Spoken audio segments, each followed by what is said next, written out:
Hello guys, for today's video, i-share ko sa inyo kung paano tayo mag-register o gumawa ng GCash account. Siyempre una guys, pumunta lang kayo sa Play Store. Ayan, Play Store. Then i-search nyo lang dito ang GCash. So ito yon. So dahil naka-install na yan at may GCash na ako, i-click na lang natin ang open. Ganyan. Tapos paano nga pa tayo mag-register dito? Siyempre buksan nyo lang ang inyong GCash. Pag na-open nyo na, enter nyo lang dito ang inyong cellphone number. Yan. Then, enter nyo lang dito ang OTP na na-receive sa inyong cellphone number. Then, i-click ang new account. Dahil new, yun ang i-click natin. At dito, mag-fill up ka dito. Tell us about yourself. So, dito, your birthday.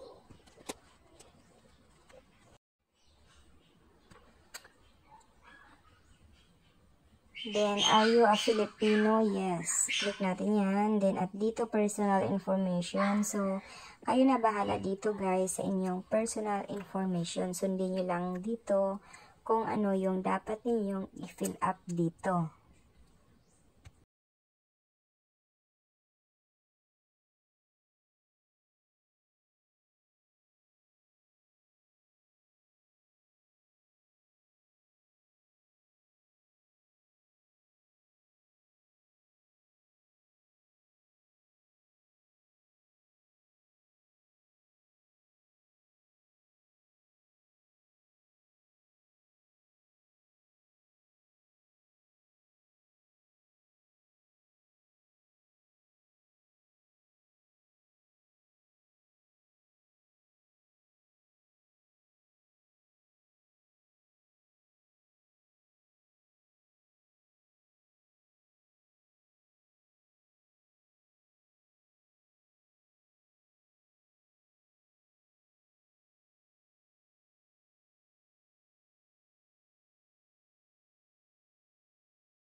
At dito, gumawa ka ng in-pin. Ayan, iset mo dyan.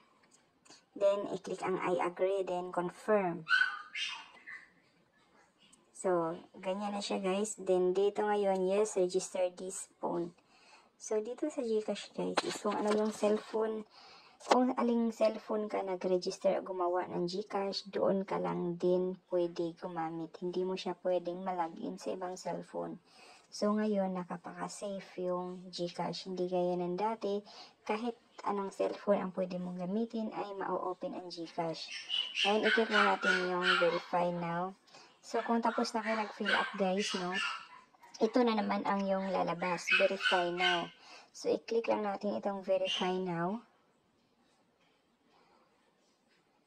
Yan. At dito, tell us about yourself. Dito, mag-click na naman ulit tayo dito ng kung anong months, ano yung birthday mo.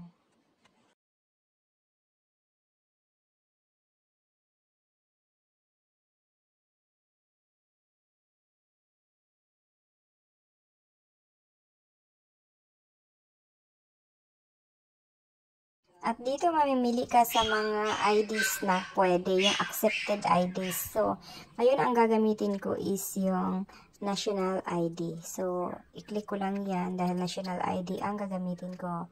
Then, pipicturean mo na ang inyong ID.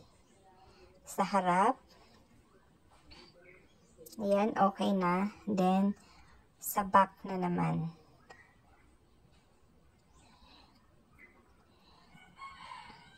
Ayan guys, at dito naman scan your face. So, okay. Click next.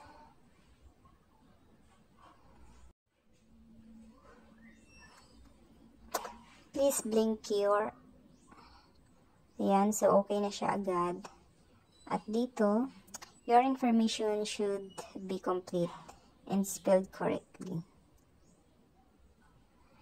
Then now we're verifying your account. Please expect an SMS within 24 hours. So, maghintay na lang tayo guys. Mabilis lang naman din ito ma-verify.